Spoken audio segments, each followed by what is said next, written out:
Hi అండి అందరికీ. తమ్నెయిల్ అయితే చూశారు కదా, అది నాకు నేనుగా పెట్టింది కాదు. నన్ను ఒక ఆయన ఇలా క్వశ్చన్ చేశాడు. క్వశ్చన్ అది లేకపోతే ఆయన ఉద్దేశమో నాకు తెలీదు. ఒక మెసేజ్ చేశాడు. ఆయన అయితే రెగ్యులర్గా నా వీడియోస్ చూస్తున్నారండి. కొన్ని వాటికి మంచి గుడ్ కామెంట్సే పెట్టారు. ఇప్పటివరకు ఆయన ఏం బ్యాడ్ కామెంట్ ఏం నాకు పెట్టలేదు. నిన్న పెట్టింది కూడా ఇది బ్యాడ్ కామెంట్ అని నేను అనట్లేదు. దీన్ని బ్యాడ్ కామెంట్ అనరు, ఒక క్వశ్చన్ అని అనుకోవాలి. దేనికి బానిస కాకూడదు ఓకే అని పెట్టారనమాట. అది నిన్నంతా నేను మాట్లాడింది కువైట్ విషయమే. ఒక అక్క తన లైఫ్ అండ్ మా లైఫ్ గురించి కూడా నేను మాట్లాడేది మీకు అందరికీ తెలుసు కదా, మీరు చూస్తున్నారనమాట. దాని గురించి నేను మాట్లాడేది. ఆయన దేని నిమిత్తం దేనికి బానిస కాకూడదు ఓకేనా అని అన్నారు. నేను ఆలోచించుకున్నాను. అవును, దేనికి బానిస కాకూడదు. దేనికి బానిస కాకూడదు? ఒక సిగరెట్కి బానిస కాకూడదు, ఒక మందుకి బానిస కాకూడదు, ఒక అబ్బాయికి బానిస కాకూడదు, అమ్మాయి అబ్బాయికి బానిస కాకూడదు, అబ్బాయి అమ్మాయికి బానిస కాకూడదు.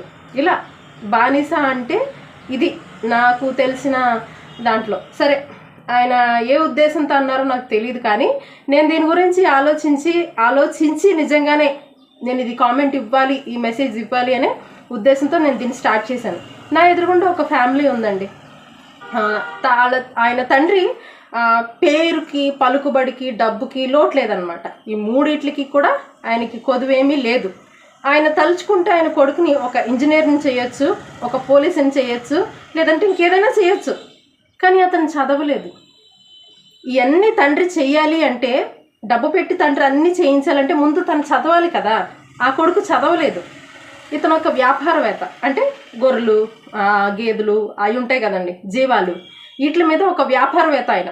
ఆ వ్యాపారవేత్త కొడుకు నేను చదవను అన్నాడు.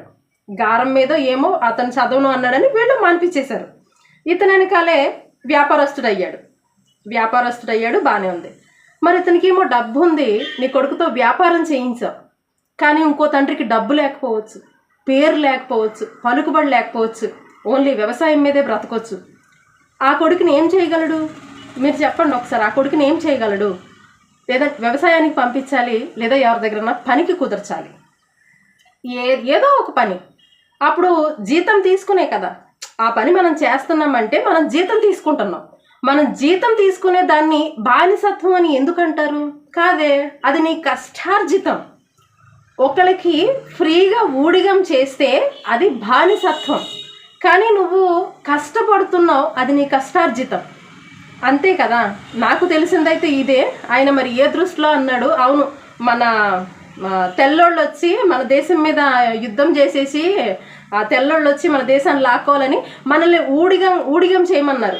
ఏంటి? ఉత్తుపున్నాన్ని. వాళ్ళు ఫుడ్ ఇవ్వరు, ఏమివ్వరు, డబ్బు ఇవ్వరు, ఏమివ్వరు. తెల్లోడు వచ్చి మన దేశం మీద వచ్చి పడి మీరు నాకు ఊడిగం చేయాలన్నాడు. అప్పుడు కదా అల్లూరి సీతారామరాజు గారు ఎదురు తిరిగి, పోరా తెల్ల కుక్క, నా దేశమస్తులు నీ దేశస్తుల మీద ఊడిగం చేయడం ఏంటి? నువ్వేమన్నా ఏమంటారు, అన్నీ మనం చేసినవన్నీ ఆడు పట్టుకెళ్ళిపోతే నీరు పోసావా ఏంటి, దుక్కు దున్నావా, ఇవన్నీ అడిగే కదా. ఎందుకు తరిమి కొట్టాడు అల్లూరి సీతారామరాజు అంటే, మనం చేసిన ఉత్తుపున్న మనం చాకరీ చేస్తే ఊడిగంగా లాక్కున్నాడు. అంటే మనల్ని బానిసత్వాలని చేసి లాక్కోవాలని చూస్తే అల్లూరి సీతారామరాజు గారు కదా బయటికి గెంటేసింది. ఇప్పుడు మనం ఎవ్వరికీ ఊరికినే బానిస అవ్వలేదండి.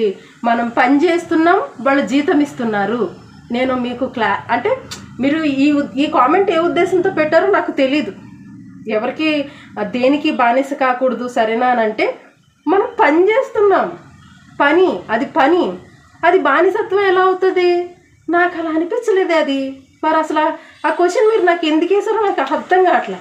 రాత్రి నుంచి ఒకటే బుర్రలో మెదులుతుంది. బానిసత్వం అయితే కాదండి. మరి మీరు ఏ ఉద్దేశంతో అన్నారో నాకు తెలీదు. అది బానిసత్వం కాదు. అంటే ఒకవేళ అమ్మాయి చేస్తే అది బానిసత్వమా? కాదండి. ఈరోజు అమ్మాయి అబ్బాయి ఇద్దరు కష్టపడాలి ఈక్వల్గా.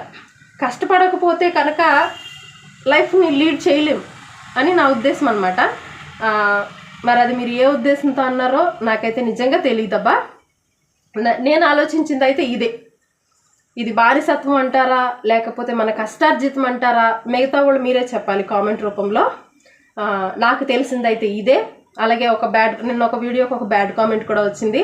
ఒరే నాయనా స్వామి, నా వీడియో చూడమని నిన్ను అడగల, అసలు చూడొద్దు, ఎందుకు వచ్చి వీడియో చూసి కామెంట్ చేస్తున్నారు? మీకు నచ్చకపోతే స్కిప్ చేసేయండి. ఈ బ్యాడ్ కామెంట్స్ వాళ్ళకి సమాధానం చెప్పకూడదు అనుకుంటున్నాను, మనసులో ఉండట్లేదు, వదిలేద్దాం అనుకుంటున్నా.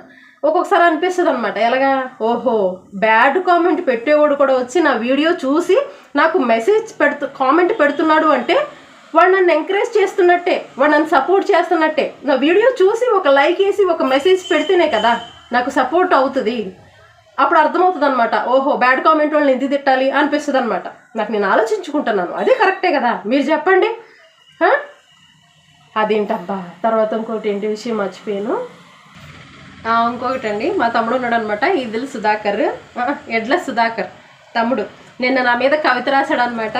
అసలు నేనైతే అన్నం తినలే, నిజంగా చెప్తున్నా, చదువుతాను, వినిపించుకోండి. గోదావరి గుండెల్లో పావనమ్మ, కృష్ణాలో ఉన్న నాకు అమ్మవైతివి, బాధలో నాకు స్నేహ బంధమైతివి, కానరాని దేశంలో కంటి రెప్పవైతివి పావనమ్మ, నీ మాటలు నా మనసుకు శక్తినయ్యింది, కువైట్ దేశం నీ రాక కోసం ఎదురు చూస్తుందక్క, నీ తమ్ముడు ఎడ్ల సుధాకర్.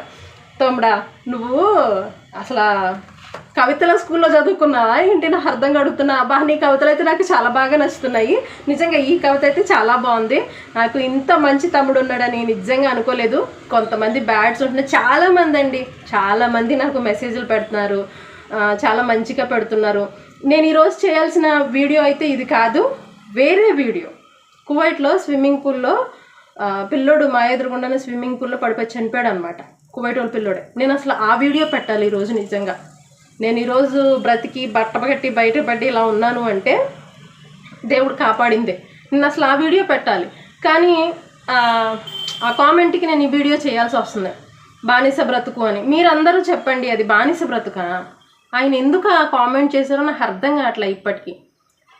బానిస బ్రతుకు, ఒకదానికి మనం బానిస, ఉత్తూరికినే చేస్తే అది బానిసత్వం, మనం కష్టపడి చేసుకుంటే అది బానిసత్వం కాదబ్బా. అందుకే ఈరోజు అసలు పొద్దునే మళ్ళీ ఎక్కడ మర్చిపోతానని పొద్దునే వీడియో స్టార్ట్ చేశాను. నిజంగా చెప్తున్నా, నా తమ్ముళ్ళకి అక్కలకి అందరూ నన్ను అక్క అంటున్నారు, అందరు సిస్టర్ అంటున్నారు. నాకు చాలా హ్యాపీగా ఉందన్నమాట. ఎందుకంటే నేను వీడియో స్టార్ట్ చేసినప్పుడు ఎటువంటి రెస్పాండ్ వస్తుందో తెలీదు. నేను రీల్స్ చేసేటప్పుడు నన్ను ఎవరు ఏం పట్టించుకోలేదు, బట్ నేను ఇంకా అందరూ బాగుందని నాకు మెసేజ్లు చేసేవారు, చూసిన వాళ్ళు చూస్తూనే ఉండేవారు, మెసేజ్లు ఏం పెట్టేవారు. బట్ నేను ఇలా వచ్చి ఒక దాని మీద నేను కంటెంట్ తీసుకుని వచ్చి కువైట్లో జరిగిన విషయాలే నేను ఎందుకు చెప్పకూడదు అనేటప్పుడు నాకు చాలామంది క్వశ్చన్ చేస్తున్నారు. బట్ ఈ క్వశ్చన్స్ ఎదురవుతాయని నేనైతే అనుకోలేదు. ప్రతి దానికి కూడా నేను సమాధానం చెప్పడానికి సిద్ధంగానే ఉన్నానని మొన్న చెప్పాను, ప్రతి వీడియోలోనూ చెప్తున్నాను. అది నా దృష్టిలో బానిసత్వం కాదండి. కువైట్లో మీరు అందరూ చేస్తున్నారు కదా, అది బానిసత్వమా లేకపోతే మన కష్టార్జితమా? మన బాధల కోసమో కష్టం కోసమో? ఆయన బ్యాడ్గా మాట్లాడాడని నేను అనట్లేదు, ఆయన ఏ ఉద్దేశంతో మాట్లాడాడు, దేని నిమిత్తమై బానిసత్వం పనికి రాదు అని అన్నాడో నాకు అర్థం కావట్లేదు. ఈ వీడియో చూస్తే మీరందరూ కూడా తప్పకుండా అండి నన్ను సపోర్ట్ చేయండి, లైక్ చేయండి, అలాగే షేర్ కూడా చేయండి. మీకు నచ్చితే షేర్ కూడా చేయండి. ఇంకా మరికొన్ని విషయాలతో రేపు మాత్రం నేను ఆ స్విమ్మింగ్ పూల్లో బాబు కోసం అయితే చేస్తానండి. నేను అసలు ఈరోజు ఆ వీడియో పెట్టాలి, బట్ నేను ఈ ఒక్క మెసేజ్ కోసమే నేను ఈరోజు వీడియో తీస్తున్నాను అంటే అర్థం చేసుకోండి ఇది ఎంత నాకు బ్రెయిన్లోకి వెళ్ళిందో. బానిసత్వం అయితే నేను కాదనుకుంటున్నాను అబ్బా, నిజంగా మీరే చెప్పాలి దీని నిమిత్తమై.